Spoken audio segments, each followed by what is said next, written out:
Raz, dwa. No.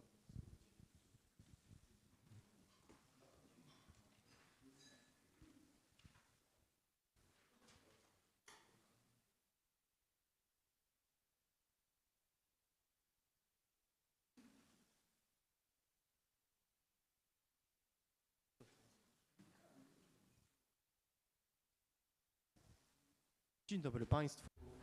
Good afternoon, ladies and gentlemen. My name is Piotr Andrzejewski, and I will have the pleasure to conduct the second panel, Technology, Sharp Power, and Subnational Level. And these are topics that might seem minor, but on the contrary, silica is one of small elements, but it has a big impact on our life. It's contained in chips, in computers, in advanced technologies, and closed circuits, and it's very important in the technology. So I would like to ask about what role China is playing in this race between the Asian countries, the European countries, and the States.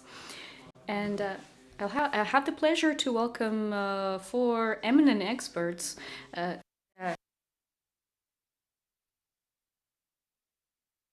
Mr. John Lee, director of East-West Futures Consulting, a think tank from Berlin. And then I'd like to welcome Dr. Valentin Weber, a cyber research fellow at the German Council on Foreign Relations.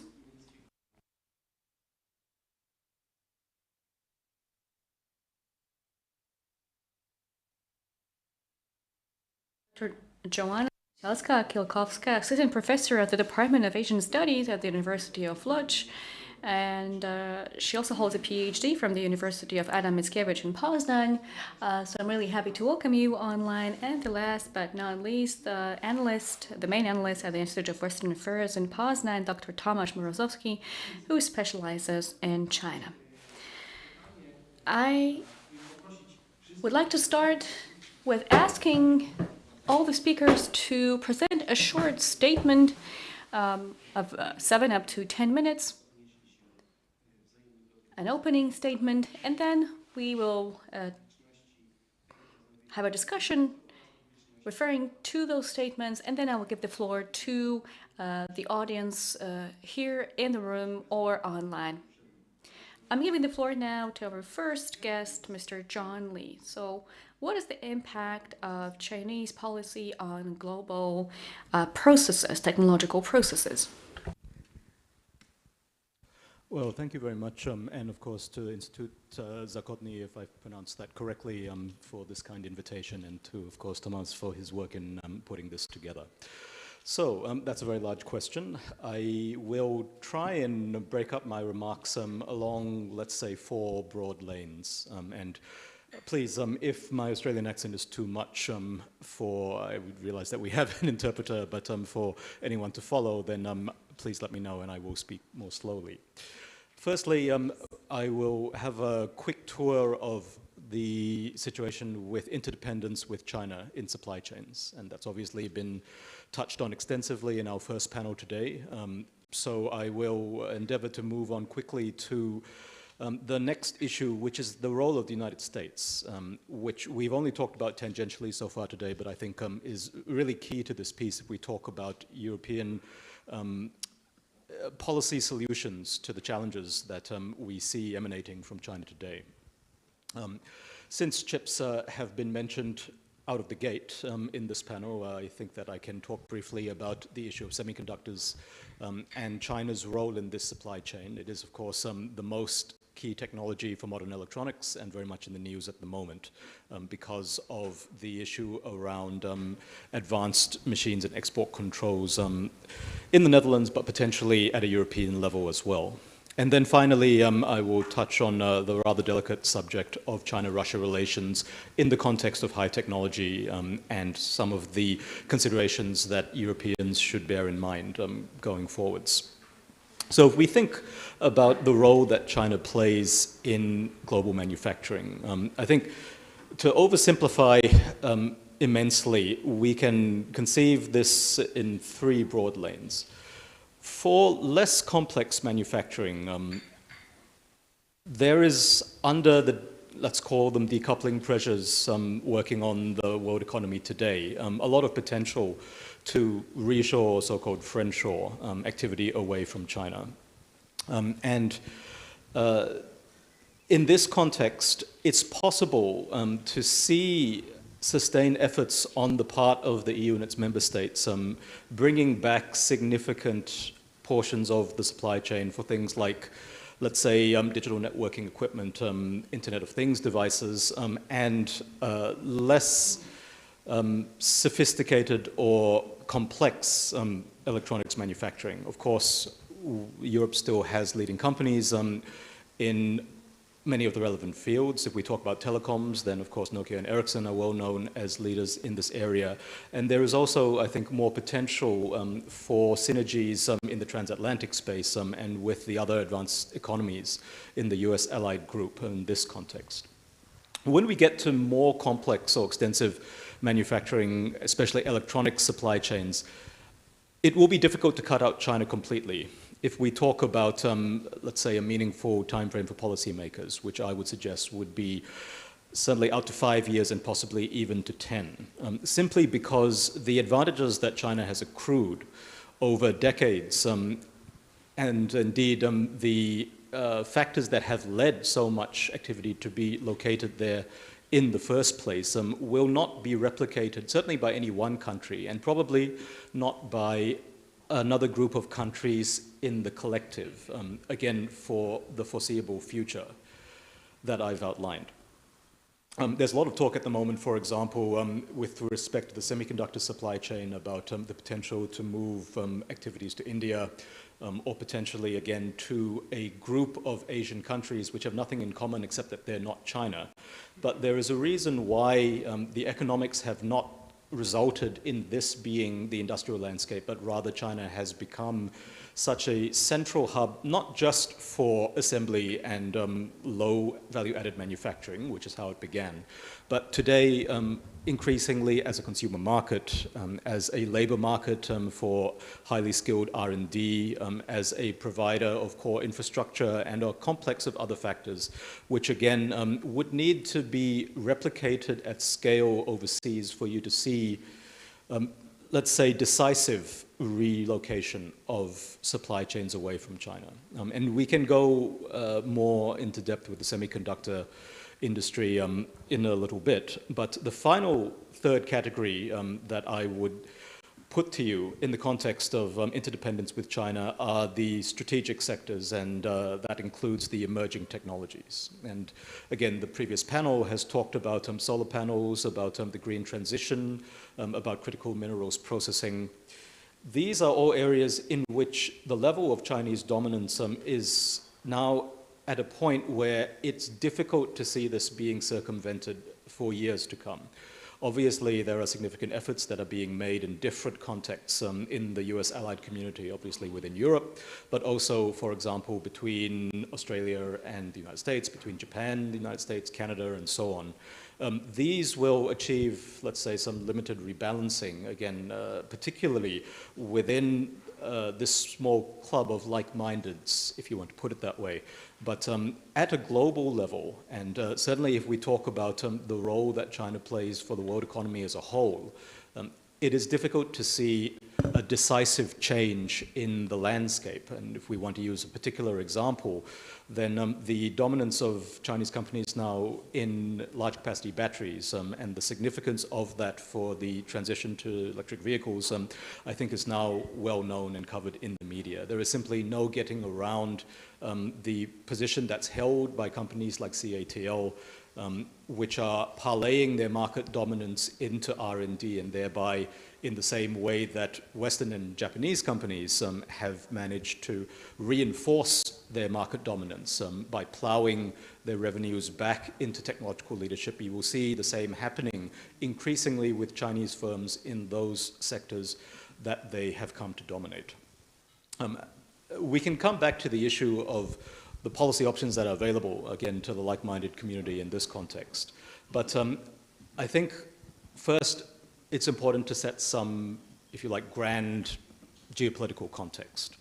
So Mr. Tümmel said in the earlier panel that From a collective European viewpoint, certainly based on the current trilogy, or perhaps we can call it the Holy Trinity of European policy formulation for China, China is not a strategic adversary, it is a systemic rival, that being a key distinction in the policy choices that flow from that.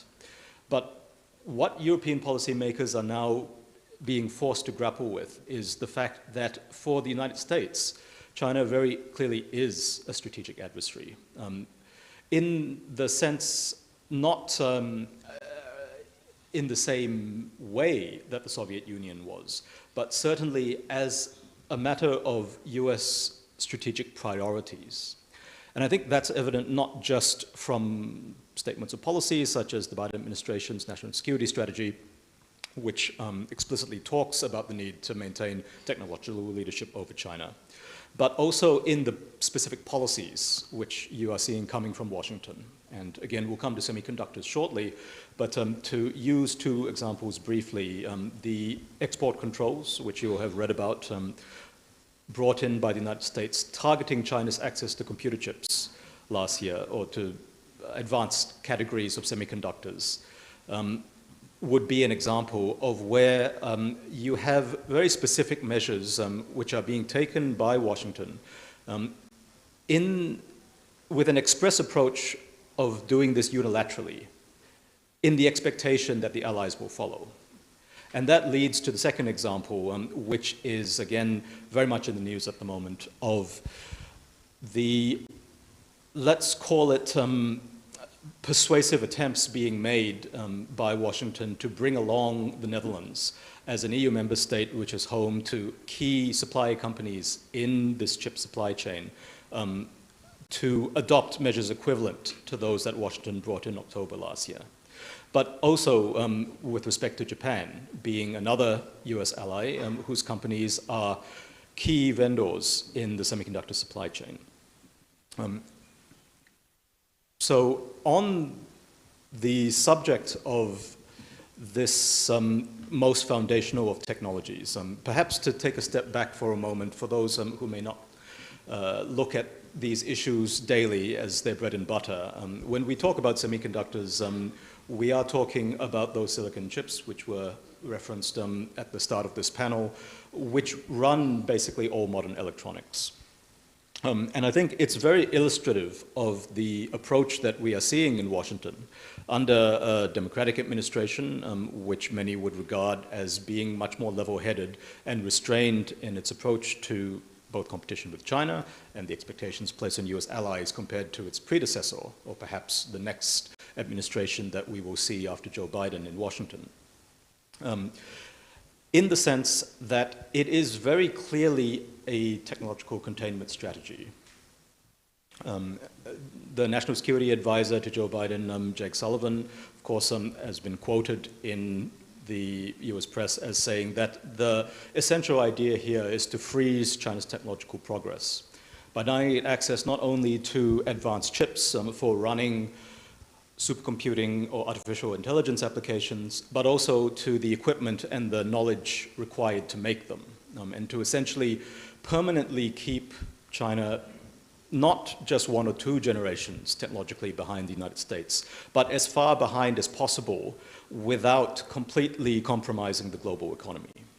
And in addition to the quotes that you've seen in the media, I mean, this framing was given expressly by Jake Sullivan in a public speech that shortly preceded the October export controls of last year, where he essentially laid out this approach. And if you compare that with what's said in the US national security strategy, in the rationale that is given for measures such as the October export controls, in the statements by, for example, the US Trade Representative regarding the need for no longer privileging free trade for its own sake, but taking a strategic approach to the world economy, then I think you see coalescing what is effectively a technological containment strategy.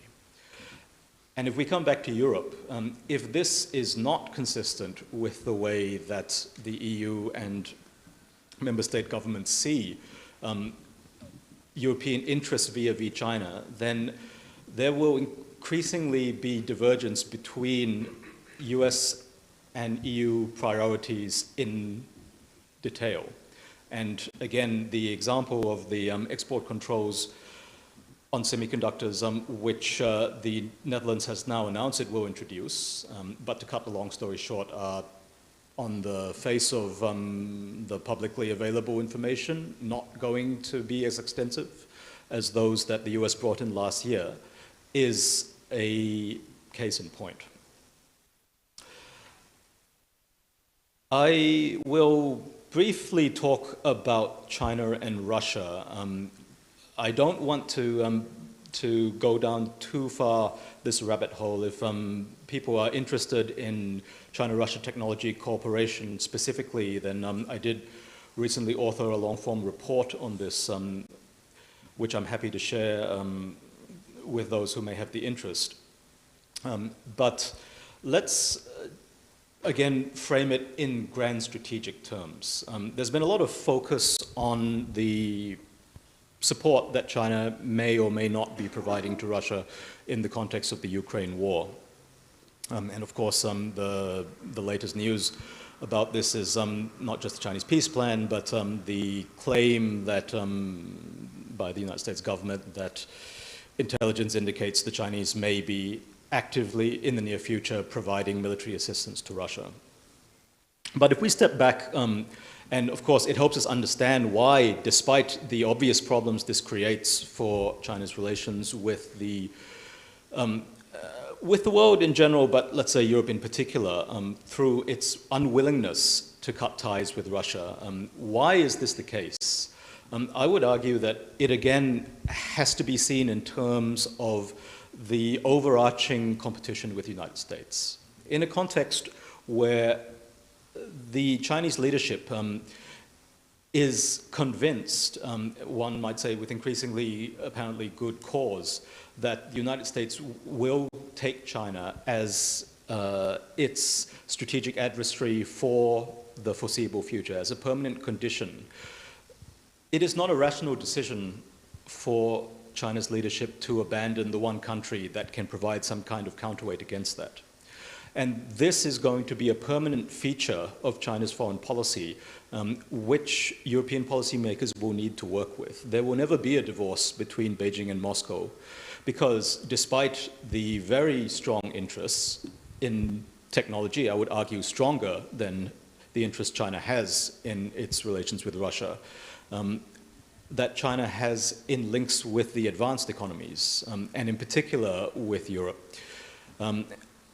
This cannot outweigh the strategic equation where Russia is the only power which can counterbalance the coalition that the United States has, if you like, ranged against China.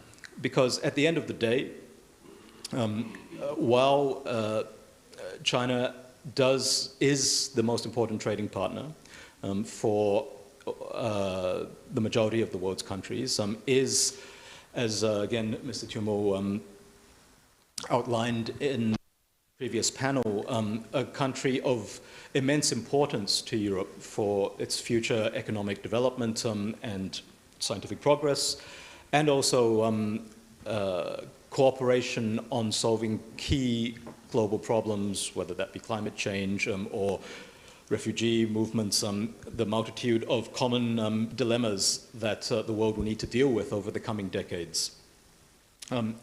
There is a fundamental difference between the relationship that Europe can have with China and the one that it has with the United States. And the same goes for all of the world's other technologically advanced economies. If we talk about Japan, South Korea, even a country like Singapore, while they may be reluctant to cut their ties with China, at the end of the day, from Beijing's viewpoint, they are aligned with the United States, and China will never have the access or the influence that Washington has in, let's call them, the world's most, again, technologically and economically influential countries. Perhaps as a closing remark, the Global South has been mentioned a few times in the course of this afternoon. I've concentrated in my remarks again on, let's say, the advanced, technologically leading economies. But of course, the majority of the world's people and the majority of the world's economic growth are coming from that other, let's say, 3/4 of humanity which does not live in these countries and which has a very different set of equities or, let's say, an outlook on national priorities and what that means for their relations with China compared to the view from European capitals or even from, let's say, Tokyo or from Seoul. So in the context of technology competition, I think it's very important to bear in mind that China is now so central to, in particular, the world's electronics and manufacturing supply chains, that even if a more, let's say, joined up approach to restricting Chinese access to technology and technological progress is achieved among the US-aligned group of advanced economies, this does not mean that China will also lose access to the rest of the developing world. I mean, India has also received a lot of attention because of its scale and its potential to, let's say, rival or maybe even replace China as a location for these manufacturing supply chains, as an alternative partner for scientific progress and economic development. But if you talk about the developing world as a whole, whether it's Southeast Asia again, Latin America, Sub-Saharan Africa, the Middle East, it would be a very brave assumption that Chinese technology will be shut out of these countries simply because the US-aligned bloc has managed to agree an approach to divorcing itself from China in these integrated economic and technological supply chains. And that, I think, is very much going to be the, let's not call it the battleground, but the interesting terrain for these geopolitics of technology to play out over the coming decades. But I'll conclude my remarks there and pass back to the chair. Bardzo dziękuję za tą wielowątkową. Thank you very much for this multifaceted and very terse statement that was, if I may say so, definitely sharp. I would now like to transition seamlessly to sharp power, the question of technological security, surveillance, and cyber standards that are to protect us. This question goes to Dr. Valentin Weber. I pass the floor.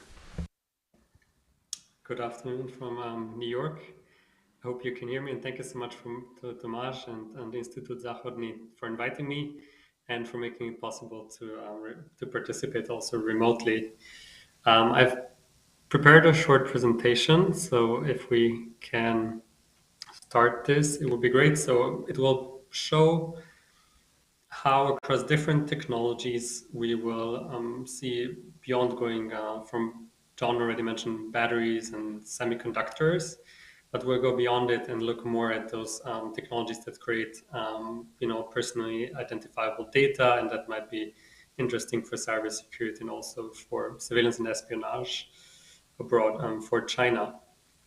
If we look at the next slide, we'll see the first technology already. As we might be aware, I'll be focusing my remarks mostly on Germany.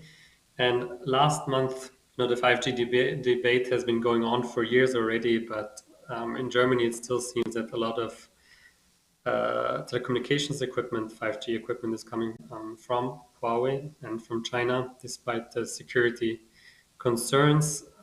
I was there 3 weeks ago at the Munich Security Conference in Munich, and the cell towers that you would see would be also still provided by Huawei.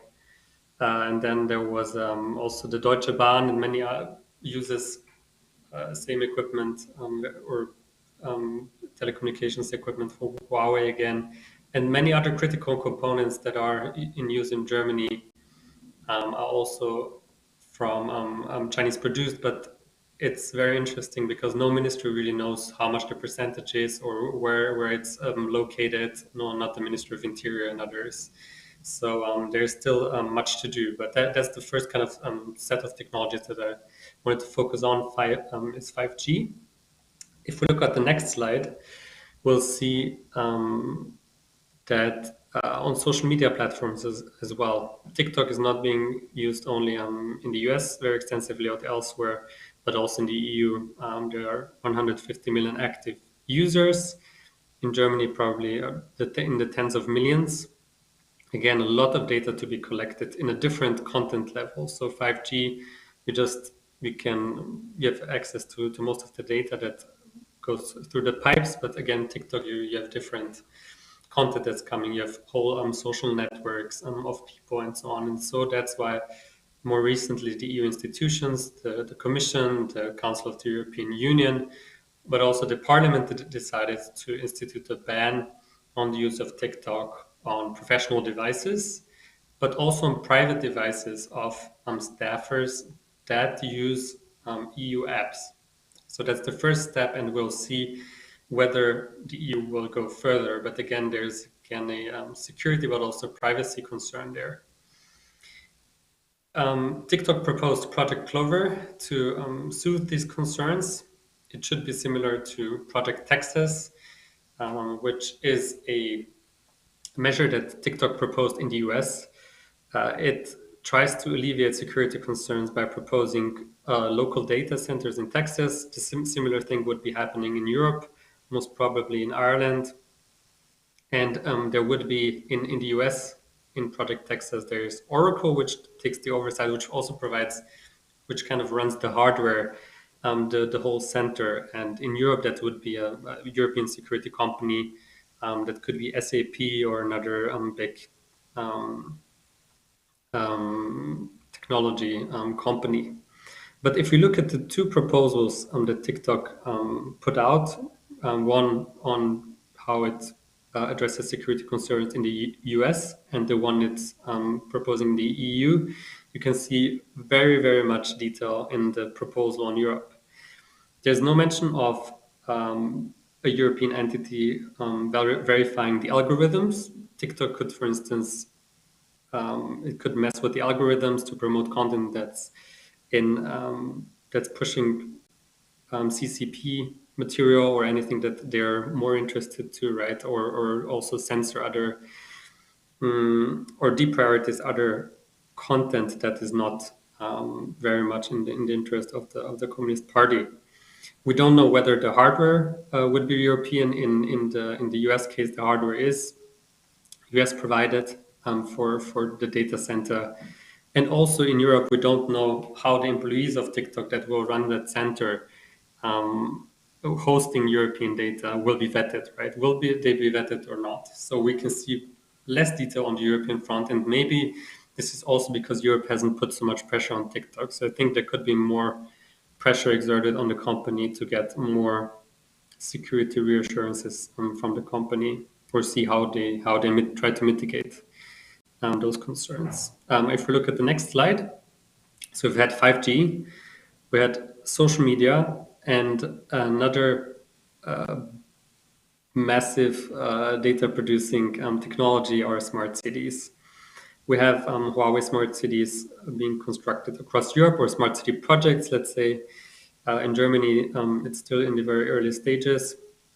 We're not sure as to what the current state of them is, but it's in Duisburg and Gelsenkirchen. You can see it on the map. It's in the west of Germany, one of the poorest towns in Germany. And of course, they were happy to get that cooperation with Huawei to make the city smarter, to push the economy and so on. But it's again a concern that also in this data layer there are data flowing out into China, and that could be used in the future. And you have these smart city projects all over Europe. Again, it's not just question of Germany, but also very much also of other countries. If we look at the next slide, we will see that also these smart city databases, those locations that do safeguard these kind of data are very insecure. You'll see it also in the next couple of technologies that we will see. Is there were cases of hackers stealing 48 million user data of 48 million or even 1 billion records, of 1 billion people. So, and that's not, they didn't really have to hack in. Those databases were unprotected on the internet and operated by Alibaba. So you can imagine what that bad sloppy engineering could mean also for European kind of data. If we look at the next slide, that also in the CCTV market, China has a strong footprint not only in 5G, not only in social media, not only when it comes to smart cities, where the Chinese are really ahead of the curve, but also regarding CCTV cameras, which are also a component of smart cities. So around 95% of CCTV cameras in Europe are either Hikvision, Dahua, or other large Chinese technology companies. And that's not only deployed within private universities or in your home garden, right? But that's really concerns also ministries, airports, ports, other critical energy infrastructures, locations where there are large amounts of people. And we've seen recently the Australians vetting, and they were trying to see where Chinese CCTV cameras were deployed in public authority buildings, and they found it a lot of them, in the hundreds, I think, that were, and they tried to rip them out. But I think something similar should be done across Europe to see where in public authorities, ministries, and prime ministerial offices there are these CCTV cameras produced by Dahua or Hikvision. If we look at the next slide. Again, very sloppy security engineering regarding to CCTV cameras. There was a vulnerability in 2021 in Hikvision cameras, and in 2022, it was still lots of vulnerable devices that were out there. So it's really important to have already a company that really tries to do security by design and not tries to patch things later on. So it's really also easy for China, of course, to spy on these devices that are by default very badly engineered, whether that's Huawei 5G technology or the other products that we've seen. Next slide. But all of this is kind of what I'm trying to show here is that there's so many layers of data being collected. Here you have a visualization of a smart city. You have the CCTV camera, so it's all like you have CCTV cameras getting data that's the eyes of a city. Then you have the 5G cables, which are or the 5G network, which are nerves connecting the data that is being gathered by CCTV cameras. And so you have really all layers that we have in a modern urban environment where China has a strong, almost monopoly-like position in providing the technology. And if we go up to the application layer, way on top, you can see again TikTok and other applications, or TikTok especially, where again data is being gathered. So if you take all of this together, it's massive amounts of data that can be combined together or that could be accessed. If we go to the next slide, we can, I would call this not sharp power, because China is not using it, or we haven't seen it, many examples of it using that power, that sharp power, but I think it's latent sharp power. It can be used, it's hidden. You can use it already for espionage purposes. You can also already tweak the algorithms of TikTok if you want to. You have the power if you want to. And often that power is being used very secretly. So even backdoors in technology, you will never prove a backdoor because it's never designed to look like a backdoor. So this sharp power is very hidden, and even when it's used, you don't know it's used because it's not made to appear that you are deploying it. And we're slowly getting, to what the head of MI6 said. We're getting into a data trap, right? We're slowly losing the control over data on our territory. Next slide, please. So we're slowly going into or drifting off into China's technological sphere of influence, and like other countries along the Belt and Road Initiative. Next slide, or next click.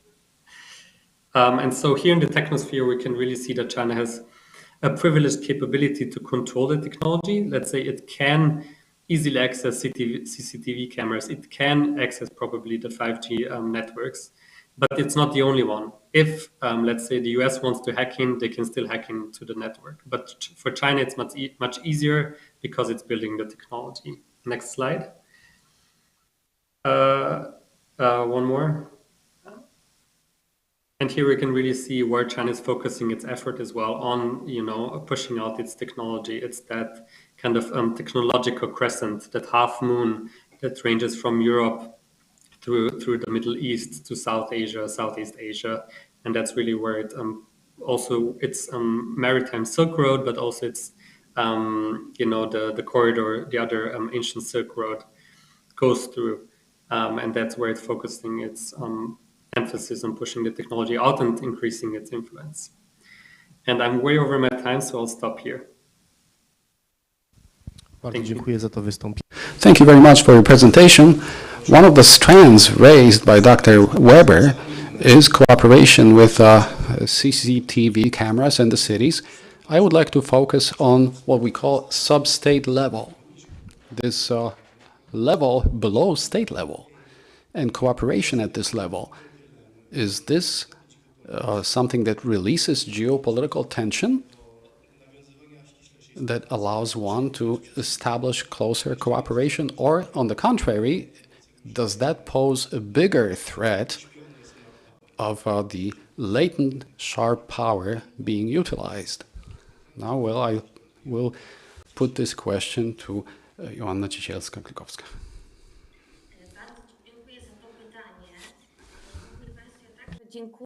Thank you very much for this question. Thank you for inviting me to this panel. I'm very pleased to be a part of it. I am also on the other side of the Atlantic. I'm in Montreal at the moment. So, well, I hope you can hear me well and that the Canadian broadband is working well. Dr. Andrzejewski has posed the question of whether cities and regions can provide an answer to tension. Well, indeed, to a certain extent they do, although they can be instrumentalized in a good way and in a bad way. The whole development of relations between EU and China is characterized by a growing number of interactions at the supranational and international level. However, we can also see a lot of relations at the sub-state level. As we examine relations between EU and China, we focus on the first two levels.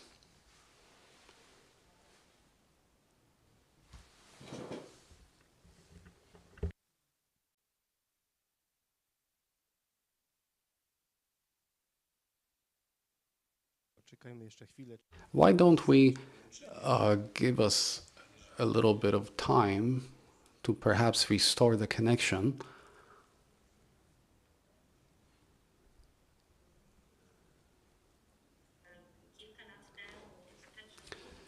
Several years ago, in the Asian Studies Department, and the conclusion, as we observed European regions and cities, was as follows.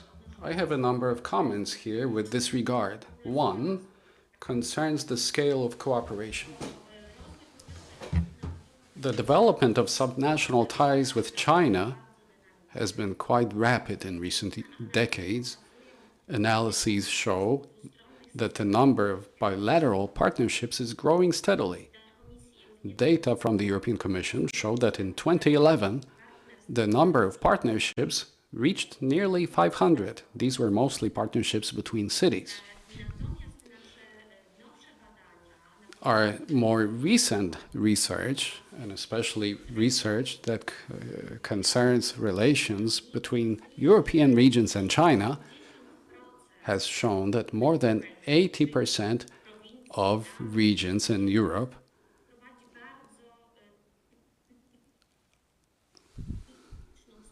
are engaged in cooperation with China.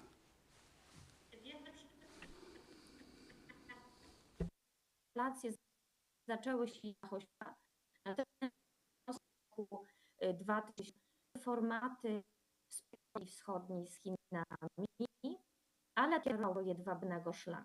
Sorry, this is not coherent. Drugi trend widzimy. The other trend concerns cities. Our latest project, followed since 2012.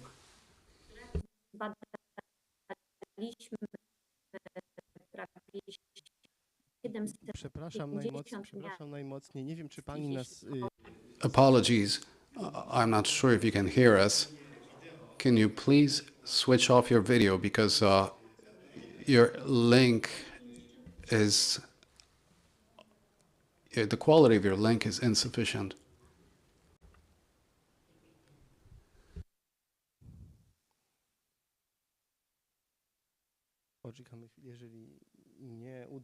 Well, let's give it a little bit more time. If we cannot work without video, we will move on to the next speaker and then maybe try again.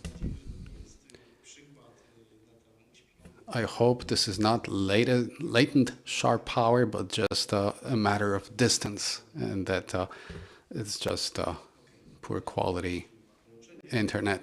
I think that we've lost our speaker altogether, and therefore I'll move on to Dr. Tomasz Morozowski to give us a global perspective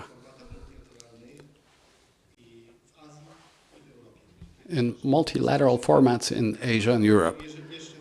And we will return to our previous speaker, technology permitting. Thank you for giving me the floor. Well, it is too bad that we cannot hear the rest of this presentation, because what we hear is that this sub-state cooperation is growing rapidly between Europe and China. It would be great to hear more about this. And if we cannot do it today, hopefully we will make a video and post it in conference materials. Now, in my presentation, I would like to go back to the global level. So broaden the view and move from the sub-state to a supra-state level, which I believe is necessary. It's necessary to take this broad perspective as we talk about China. And this was mentioned in the first panel as well. We talked about the role of transatlantic cooperation. Well, I think we should take a deep dive here. I would like to focus on two aspects. One is the rivalry for influence in the world between China and the European Union. And I'm talking about influence in various international cooperation formats, as well as what we might call a battle of narratives, which is something that China's focusing on. We wonder how Europe can respond. This has been touched upon, but I'm going to make my own contribution to this. So it seems that there is a growing engagement on the part of China in attempts to shape multilateral cooperation in the world, and perhaps in promoting its own model of cooperation. China is including various countries, especially from the global south, as poor as this term might be, and how important that is can be seen by the latest geopolitical trends. What we're seeing is a whole range of perspectives on the war in Ukraine between the West and the Global South, for instance. A recent poll of the European Council of International Relations has shown this. The study concluded that we are witnessing a united West isolated from divided from the rest. It is difficult to say that the West, the democratic countries, have come together and have a unified front on Russia and global issues. However, we are divided from the rest of the world. And for instance, in China and India, these opinion polls have shown that only 4 to 5% of the respondents see Russia as an adversary. In China, more than 50%, 51% said that Russia is an ally that shares our values and interests. This is the public opinion, but of course it translates into the policies of these countries. It's very symbolic. Now, what role is played by China in this picture?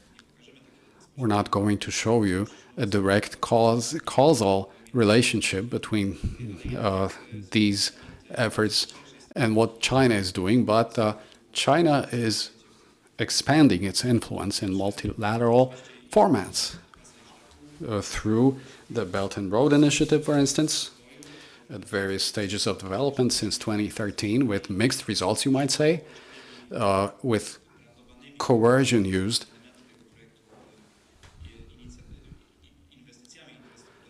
in infrastructural investments. But it's a very symbolic and important project for Xi Jinping, and therefore I do not expect that China will ever abandon the project entirely, because it strengthens China's position in its rivalry with the United States. China's response to the communication of the Communist Party of China that says that China is closed, surrounded, and smothered, forcing them to have to respond. Now, the 16, or whatever the number is, +1 format, this is actually a diminishing number. That format is perhaps being frozen, you might say, not really defunct. Now, Xi Jinping has come up with another slogan, community with a shared future for mankind. Now, this shows how China wants to engage other countries in multilateral cooperation for in the interest of humanity. That's a very important communication. Now, there are a number of examples that I would like to name here. They've been mentioned earlier, so I'm not going to go into detail.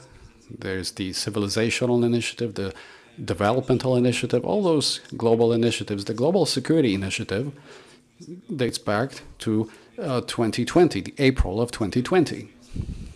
So there's a clear link here with the war in Ukraine. And then the biggest free trade zone in the world, established by China and other country, RCEP, in 2020, covering 30% roughly of the population of the world and the global GDP. That's a very important initiative, and China certainly plays a key role in it. So there's a lot of initiatives. Now, interestingly,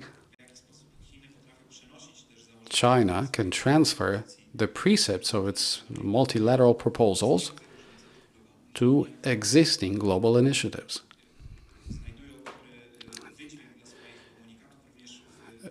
And its communications then resonate with Western organizations such as the United Nations. The Global Development Initiative, for instance, has been used, or implemented, you might say, on multiple occasions and included in the United Nations General Assembly communications. So it's the Chinese input into the United Nations 2030 agenda.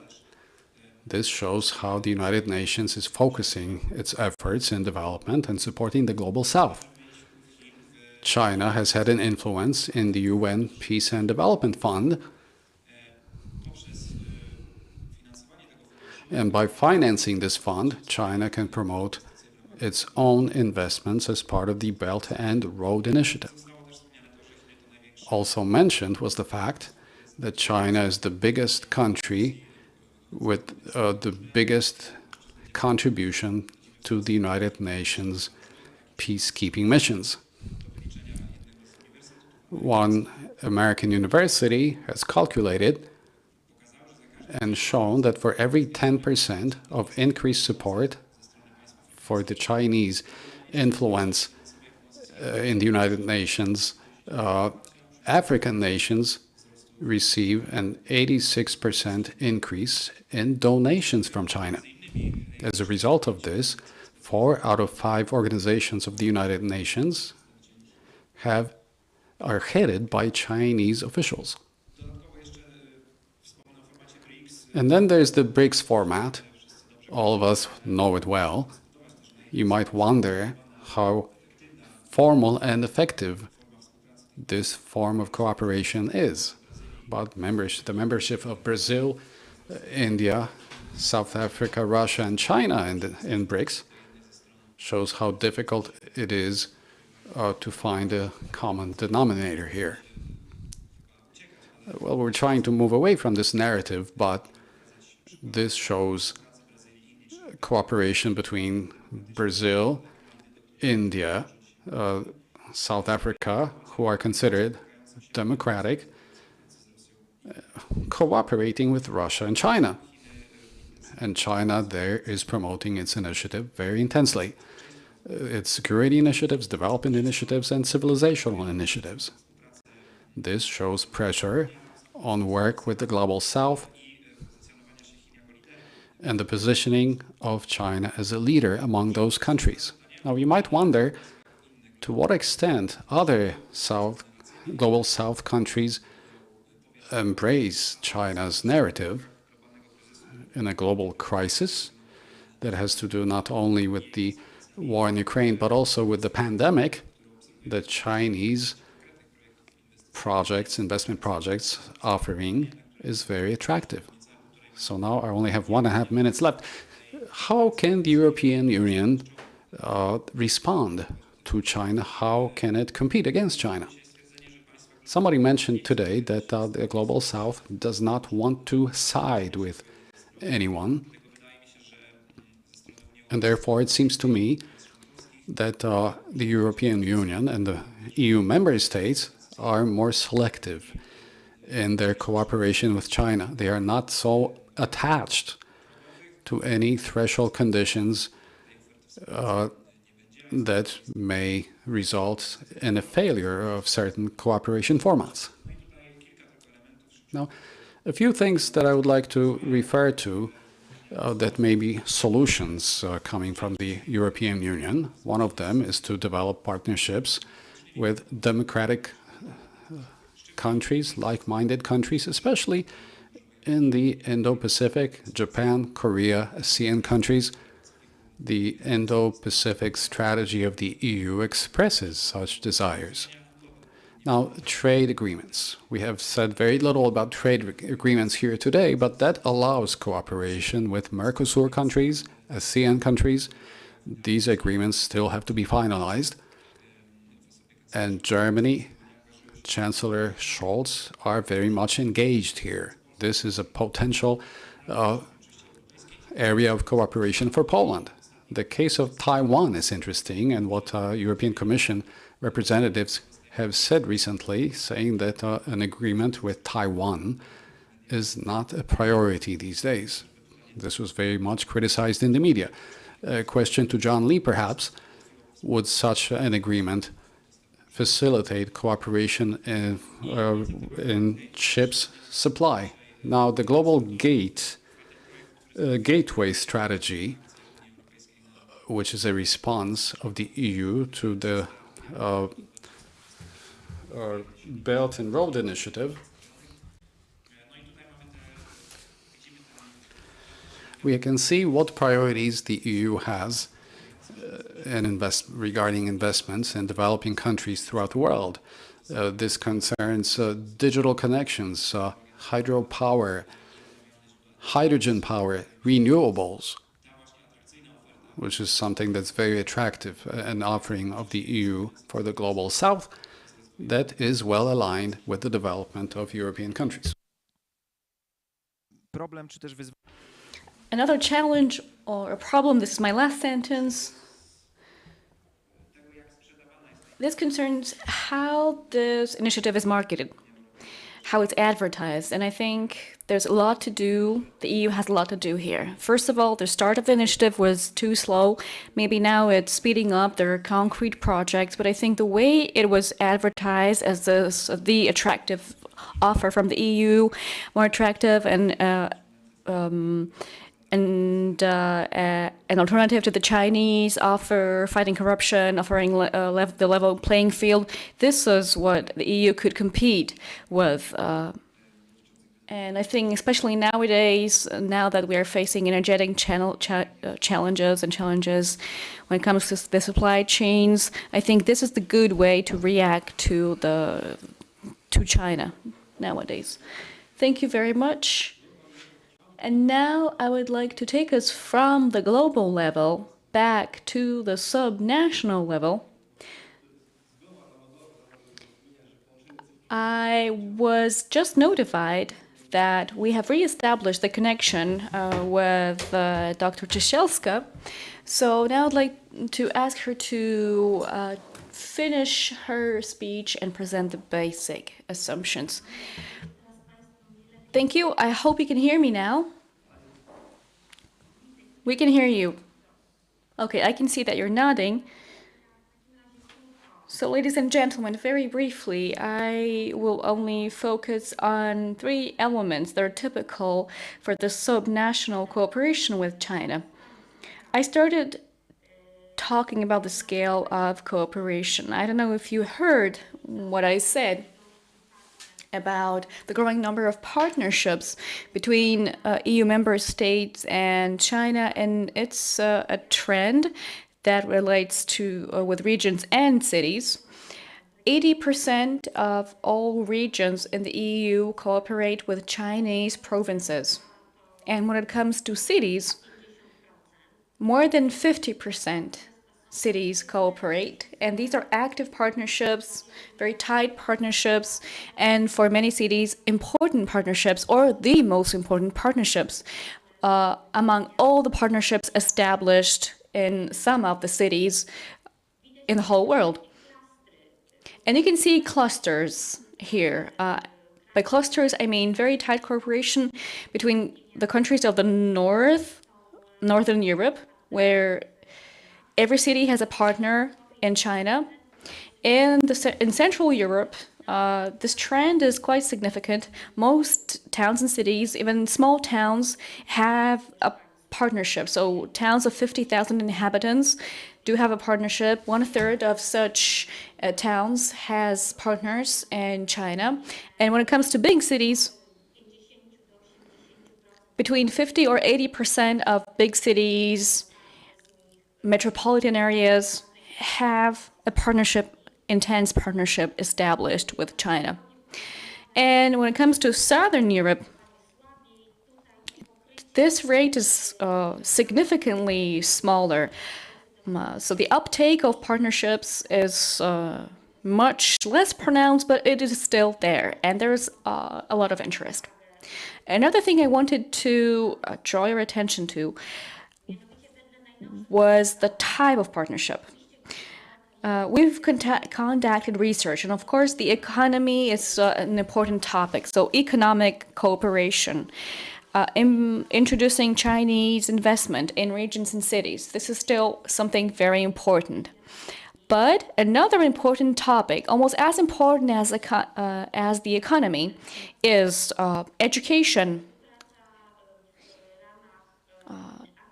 Is cooperation between the universities, and culture as well as tourism. Although in the last 3 years, tourism has played a less pronounced role. Now, when asked about their motivation to engage with Asian partners, regions and cities usually point to promotion of culture and tourism, to development of business ties and experience sharing. Many of them view para-diplomatic relations with local governments in China as vital for development in certain areas such as education. And these interests are reflected in the choice of local partners engaged by local governments and in cooperation with Chinese partners. For many regional and municipal governments, the closest collaborators are universities and business partners. It is called the so-called triple helix or golden triangle model. This means that there are close relations between universities, local businesses, and local governments. And this fuels international cooperation. And there's a third element I wanted to talk about. I hope you can still hear me. Namely, it's the awareness of such cooperation in the EU. And there is little awareness. Interviews we have conducted with EU institutions over the years have shown that there's quite limited awareness of subnational cooperation with China. So the EU does not have a monitoring mechanism to provide its officials with up-to-date data. Some activities encourage cooperation, but these are mainly pilot projects and that focus on urbanization dialogue. And all those activities suffer from underfunding, understaffing, and lack of coordination and strategic vision. So the EU has failed to recognize the role of sub-state actors. And there isn't enough trainings either, which is a trend in the whole world. Research has shown that. There is, for instance, a research team from Melbourne that has proved that the lack of training is not typical of the EU. And another important reason why this is not playing an important role is that cities and regions are still considered to be local actors that should cooperate with their national states and not with the EU. So, in the context of European policy, the role of subnational actors has not been sufficiently considered. But seeing that there's the growing number of partnerships with China, this policy might have been a mistake, because there are a lot of benefits that can be drawn from the partnerships. And we can identify 3 potential sources of benefits to the EU's foreign policy. The first one is facilitating the transfer of European ideas to other countries by reaching out to local communities. Another benefit is making decision-making more rational and efficient. This means that the decision-making process can become better thought through and therefore more effective. A third benefit I wanted to discuss was establishing an alternative political channel of communication with foreign partners, especially in the times of crisis. So this communication channel has been used very effectively by some states in the USA, for instance, by California, during Donald Trump's mandate, especially during his war with China. And then another benefit might be tapping into lower level knowledge and information. So subnational relationships are very intense, as I've said, and they're mainly based on human-to-human contacts. So usually no institutions are involved here. However, there are also some threats that have to be mentioned to this EU foreign policy. So first of all, cities and regions might become targets for foreign powers to influence. So China might have an influence on political processes, might delay or even block certain political processes, which is already happening in some member states. For instance, Greece has blocked the adoption of a resolution on human rights in China in the UN forum. So a similar thing might happen in regions and cities too. Another threat is that there is a more complex decision-making process in the EU with that, because you need to take into account more regional interests. And what follows is the possible weakening of EU diplomacy, especially if there's no insight into the situation as a whole. So I will sum up. I know that we don't have a lot of time left here for the debate, so I'll just speed up here, and I'd like to say that this cooperation is very developed and multifaceted.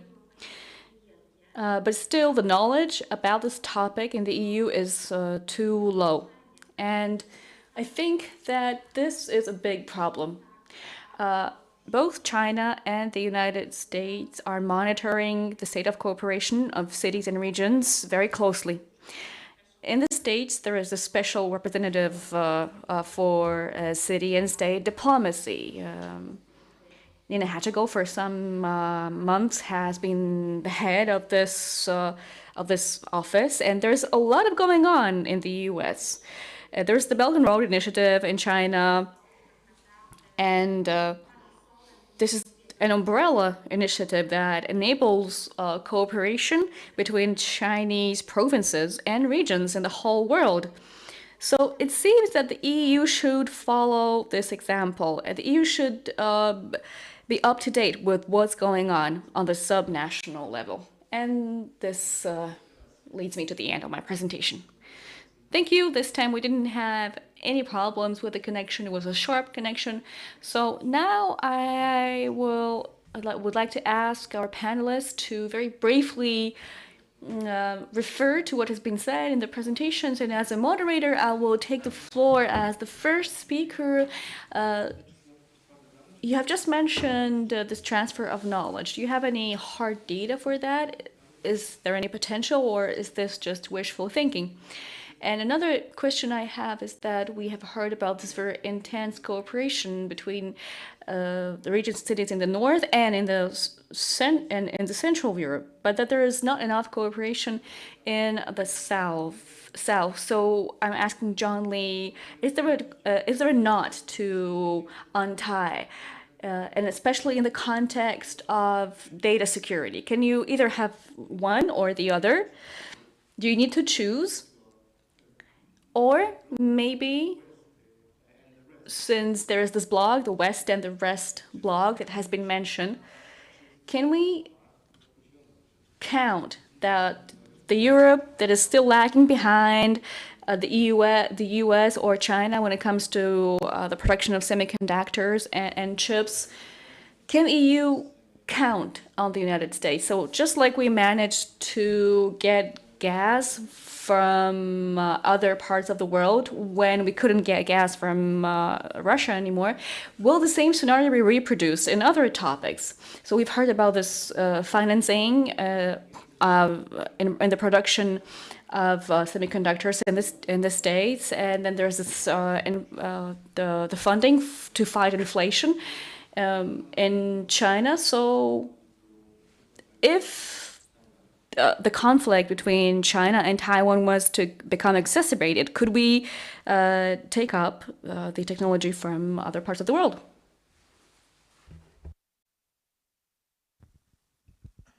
Okay, there were a few things in there, and I think the first part of your question was directed to Joanna, but Regarding semiconductors, so perhaps let's deal with Taiwan first, because this obviously comes up a lot these days. The starting point here is that Taiwan's role in the semiconductor supply chain is not likely to change much for the next few years. It's not going to be replicated somewhere else. And I think the debates around whether TSMC will set up a fab in Europe and over the prospects for its fabs in America just show how much inertia there is in this industry. I mean, the reality, and this kind of segues to your further questions, is that the semiconductor supply chain is shaped like it is for a reason. The technology is so complex that the knowledge and the capabilities have concentrated in a small number of firms over the decades, which now are so far ahead that even in other advanced economies, it's very difficult for competitors to catch up, which is why you have the United States, the country which invented the modern semiconductor, now having to cajole the Taiwanese to set up factories there. And then likewise here in Europe, the prospect of, if you like, reshoring Europe's semiconductor fabrication needs are basically zero, despite the EU Chips Act. Again, for the general audience, by fabrication we mean making the physical chip, which is also, of course, only part of the supply chain, but without that part, you don't have the product, and that's the problem that policymakers here have faced over the last few years, in the US too, with a shortage of chips, not the most sophisticated ones, but you know, the $2 power management chip that you need in order for the car to work properly. You still need it to sell the finished product, and that's what's really put it on the radar of decision makers with the shortages that have been linked to the COVID pandemic and other factors over the last few years. But again, we talk about one step in the supply chain here, and Europe has strengths in other segments. I think if we talk about the way that this has to be or should be coordinated with the like-mindeds, then the starting point is probably where the US-EU Trade and Technology Council has gotten to already, which is some information sharing and common approaches to dealing with supply chain disruptions. Because that's the low-hanging fruit, where you have trust between partners, which obviously, you know, is a bit different with the Chinese. But certainly across the Atlantic, it should be possible to put mechanisms in place so that you don't have a fight over a limited number of chips for, let's say, a key supply chain segment if there's a disruption. And that doesn't necessarily have to come from politics. I mean, Taiwan also happens to be an earthquake zone and subject to perennial droughts as well, which is important because semiconductor manufacturing requires lots of water. So I think focusing on the low-hanging fruit first and also playing to different countries' strengths in the supply chain is how governments have to go about this. I mean, I mentioned European strengths. Europe's R&D system, in particular institutes, you might have seen, for example, IMEC in Belgium mentioned in media reporting, the German RTOs like Max Planck and Fraunhofer, for example.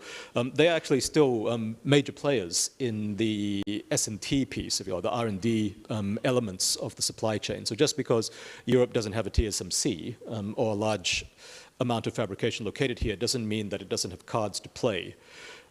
But just in the interest of wrapping up so I can hand to the other panelists, I think it also needs to be recognized that while there are positive some things or aspects to supply chain management, there are some things which are just zero-sum. So why is fabrication located in Taiwan and to a lesser extent in China or South Korea, let's say East Asia generally? It's not free market economics. It's because all of those countries heavily subsidized and protected their domestic markets to attract the industry there and to build up the domestic champions. I mean, we talk about the Chinese often as if what they were doing was uniquely bad. In many ways it is, but to be very blunt, a lot of their practices are just the East Asian development model that was pioneered by Japan and then copied by Taiwan, South Korea, you know, scaled up to a gigantic level, to the point where it becomes a serious problem for the European Union and the United States. And why are these two jurisdictions now enacting their own CHIPS Act and throwing huge amounts of money at the problem. It's because it is an inherently zero-sum game. You cannot have, profitable fabrication in East Asia, in the US, in EU. Someone is going to have to lose if someone else gains in this segment of the supply chain. So I think, understanding the differences between different segments of the industry, and then, dealing with those in an honest way while also finding the positive sum areas for cooperation within, let's say, the US allied community, including with respect to security issues about China, is the way that European policymakers have to go about this. Dziękuję bardzo. To teraz chciałbym przekazać głos pani dr Jannie Ciesielskiej-Klikowskiej, jeszcze dodając... Now I'd like to give the floor to Dr. Ciesielska, adding another element. So if we're transferring R&D from Europe to the world, do we want R&D from China to be transferred here too? I'm sorry, I got cut off for a moment. I'll repeat the question then. Regarding the transfer to of the EU, is it wishful thinking or do we have hard data? Do we expect a reversed transfer or Chinese R&D to Europe? Thank you for this question. It is wishful thinking on the one hand, because we might want these values such as democracy, human rights, workers' rights, to be disseminated to the rest of the world, including China, as described very well in Brussels in Fact, the book. Now, what I want to say is that the fact of the matter is that it's economy that is the basis of the relationship between Europe and China, but academic cooperation and cooperation in urbanization and environmental protection is growing too. These are universal issues. They are universal for cities and regions, for all cities and regions, wherever in the world you go. And they allow one to make an agreement, even despite problems in high-level politics. So promoting, fostering relations at sub-state level may be a great solution for issues that are highly problematic, where relations are tense. Because these relations are focused on pragmatic solutions. Now, regarding the EU and China relationship, cities and regions can create values that are key for Europe, such as human rights and environmental protection standards, and workers' rights in China. So the EU should disseminate its international policy or politics using cities and conveyor belts to promote its values. A great tool for this would be a strategy. She's cutting out. Well, it's a 16-page document focused on 4 elements: peace and security, welfare, sustainability, and human exchange.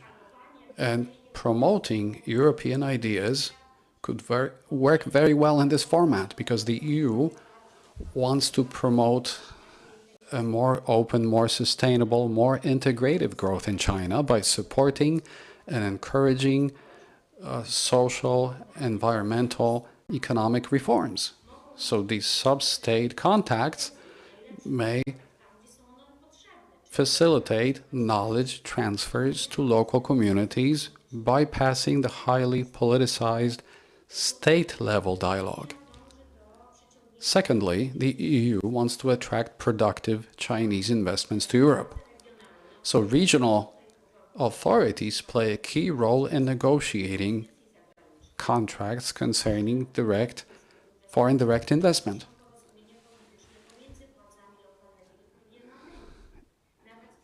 Even in large investments, even for railway projects, well, even those projects are politicized in China, and they engage regional authorities, such as the Chengdu-Wuch rail link. The EU strategy says that the EU wants to strengthen cooperation with China in research and innovation. If that is the case, let us use universities and the academic community that has for years been in contact with universities in China. Fourthly, strengthening human-to-human relationships by attracting more Chinese students and tourists who would support intercultural dialogue. Now, sub-state links, again, will create a fabric that will help us meet these goals. Not to mention tourism, educational exchanges. Tourism, by the way, is a priority for Chinese partners. The strategy that I'm referring to goes back to 2016. Work has been underway for months to develop a new strategy, and luckily, our research and our talks on the part of European institutions give us immense hope, because in September 2021, an amendment was added to the new strategy text or draft that concerns the engagement of cities and regions in developing a strategy for relationships between China and Europe. So much is being changed. Now, regarding the transfer of idea from China, yes, there is, no doubt about that. And we see that in Central and Eastern Europe very well, in Hungary, for instance, as well as in Balkan countries that are heavily influenced by ideas that are being transferred from China. We should therefore monitor sub-state cooperation so that the cities that work as antennas, they collect information and pass on certain messages, are best utilized in this European policy on China. Thank you. Thank you very much. I would like to turn to our audience now. I guess I hear that Mr. Morozowski would like to pose a question, and then we're going to a Q&A to our audience. Yes, indeed. Thank you. I have a question to Mr. Weber. To go back now to technology and digital standards. So I wanted to ask you, Valentin, about this Eurasian technological crescent that you showed us on the map. I think it was a very interesting part included in the Belt and Road Initiative, or kind of supplementing it. But as I noticed, it was going around Russia or omitting Russia. Russia is not included there.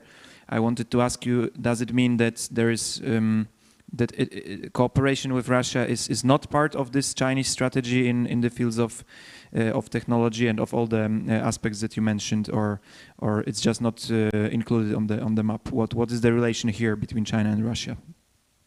Zanim odpowiedź, że chciałem zobaczyć, czy jest. Now, before we have an answer from the audience. Actually, I heard a very important and very interesting argument regarding the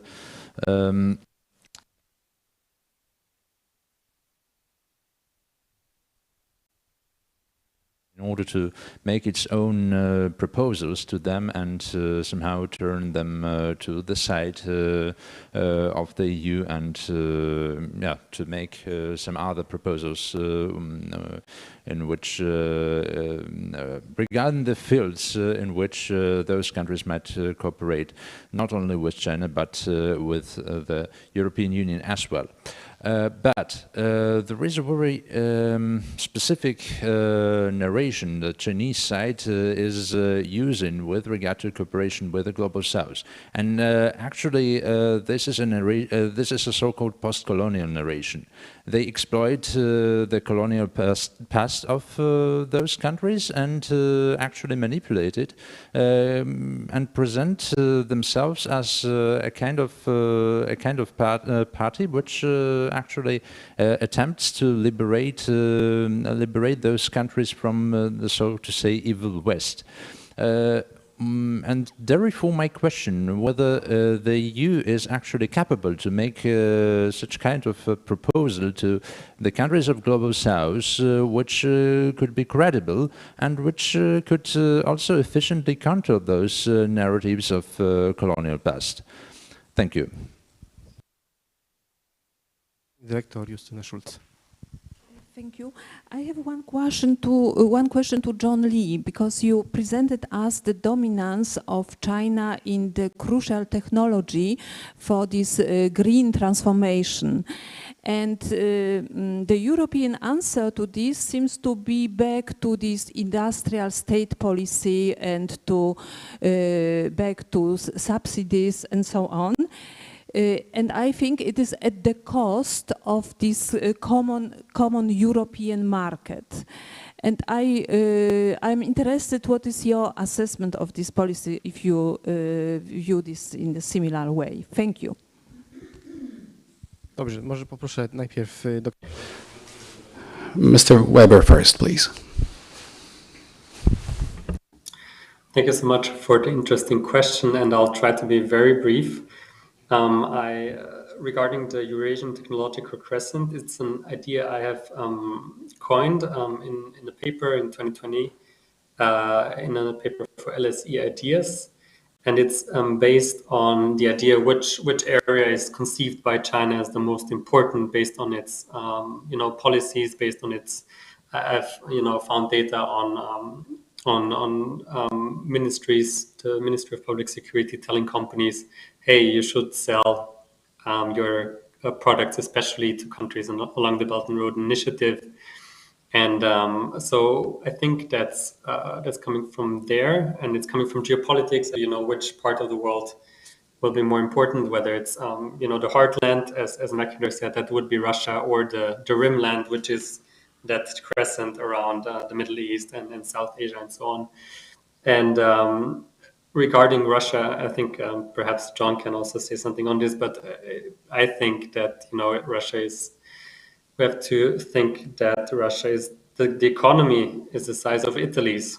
So yes, there are over 100 million people, but if you want to sell products, and even if China sells more products now there, it's still a very small chunk of the world. And if you look at anything along from India to through the Middle East, it's a vastly larger market where you have also interest in selling products there. So maybe there's cooperation between Russia and China, but I can't see how it's in the medium and long term in interest, especially in the technology realm. If you look at software development, you'd look into India, you would look into other countries in that region, but not Russia. Thank you. John Lee, would you like to answer? Sure, perhaps I'll briefly follow up Valentin's point first and then go on to European industrial policy. So as I'll do regarding what I said about China's place in strategic technologies, I'll now caveat what I said about Russia as China's essential partner. That's in certain contexts. So for example, in the military balance and development of certain military technologies and common positions at the UN. But Valentin is absolutely right in that Russia is not going to substitute, obviously, for, let's call it the global south, though again, as was pointed out earlier today, that's a grossly oversimplified term. What Russia can provide is basically, or if you look at it from Moscow's viewpoint, the relationship with China is a wasting asset in that Russia can still provide certain defense technologies and corporate knowledge, but the value of that to China will decrease over time. And then what you're left with basically is other forms of strategic cooperation, like I said, coordination of the Security Council and so on. But certainly, as far as the progress of the world economy and of key technology stacks goes, as I said, in fact, the EU is a much more important partner to China than Russia, and that's why you see them trying to walk this tightrope where they can't abandon Russia. Xi Jinping's personal relationship with Vladimir Putin may come in here too, but let's not get into that. But, there is a strong strategic case for them to keep if you like, the one hand in hand with Russia while reaching out with the other to the economies which are actually dynamic and technology leaders around the world. To come to the issue of European industrial policy, I think that this is just and I speak here obviously as someone who is not an expert on European industrial policy, and also, you know, my own professional background is from a different part of the world. But my perspective on it is that this is a circle that will be hard or impossible to square, at least if you talk about technologies as complex as semiconductors. I mean, if we boil it down to an example, if TSMC builds a fab in Europe, and it won't be a leading edge fab, they haven't even built that in the United States if you talk about their most advanced tech, it's going to be in Dresden almost certainly, and it's going to be because the German government is throwing massive subsidies at it. No other European country can provide that combination of factors. And the reality is, if, let's say, from a common European viewpoint, there's a good strategic case for that fab, then that cost to the level playing field within the single market is just going to have to be swallowed. I mean, I personally don't see a way around that because the nature of, again, I'm most familiar with this industry, but it applies in many other high technology sectors, is that the returns to scale, if you like, the winning by the winners logic means that it simply doesn't make economic sense to spread the pie around. So the fact that you already have, you know, the industry cluster in Dresden, that the German government has the financial resources to throw at this, yes, you could try and disperse this around the European Union, but that's not going to make it an attractive prospect from the viewpoint of the people who hold the technology, which in this case is the Taiwanese fabrication providers. So, I mean, that's probably not the answer that you wanted to hear, but I mean, this is the situation that has to be faced square on, right? I mean, if you were to scale it out, again, why is the United States, you know, putting $52 billion in subsidies to the semiconductor industry? Because, like, and, you know, creating so much anxiety on the part of its allies, not just Taiwan, but obviously, you know, for Europe in general, the IRA and the other emerging technology industries are also all in play now. The reality is that this is a zero-sum game in some respects, and that, you know, that cost is going to have to be priced into the larger strategic goal, if that's what's prioritized, of coordinating against China. And I guess to sort of bring this back to the theme for today, the European like partisan interest, it is the cost-benefit analysis, like case by case, which is where the action is. So if we talk about semiconductors and China, for instance, I don't think that anyone in this room would argue that ensuring that the United States remains a military leader over China is in the European interest. Like, as a basic proposition, the argument is over whether it's really necessary for the Netherlands to copy every export control that was brought in by the US in October, and so disadvantage its firms economically and, you know, the other European firms in the same supply chain, or whether, in fact, there's a more proportionate way to deal with the security issue. So I guess we've gone there again from the grand strategic back down to the detailed, but that's how these issues are going to have to be worked out going forwards. Jesteśmy już trochę po czasie, dlatego wydaje We have run out of time, and therefore I'll give the floor to the main mastermind behind this conference, and who wants to answer a question. So over to Tomasz Morozowski. Just to answer your question and yes, wrap it up because we are already late. Sorry about that. About the colonial narrative, it's of course a very hard question to answer how EU should kind of react to it or counterbalance it, because it is a real problem in diplomatic relations, as seen in African countries, for example, in their attitude towards European countries, especially France, but also others. We could see it during the COVID-19 crisis and you know, the term of vaccine apartheid used by one of the African leaders towards European policy in this field, which shows us that there is still this feeling, this resentment of this colonial past. I think even without Chinese influence, it's still visible in African countries.